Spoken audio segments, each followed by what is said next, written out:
Welcome to the Learning Pines YouTube. We hope this video helps. You start with two essentials, the OneNote desktop app and the image you want as a background. Once you have those, open the notebook page where you need the background.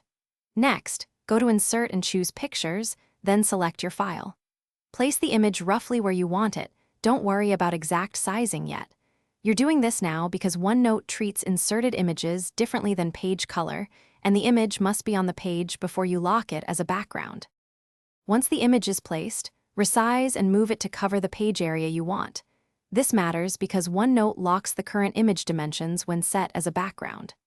After positioning, right-click the image and choose Set Picture as Background. This prevents accidental movement and selection.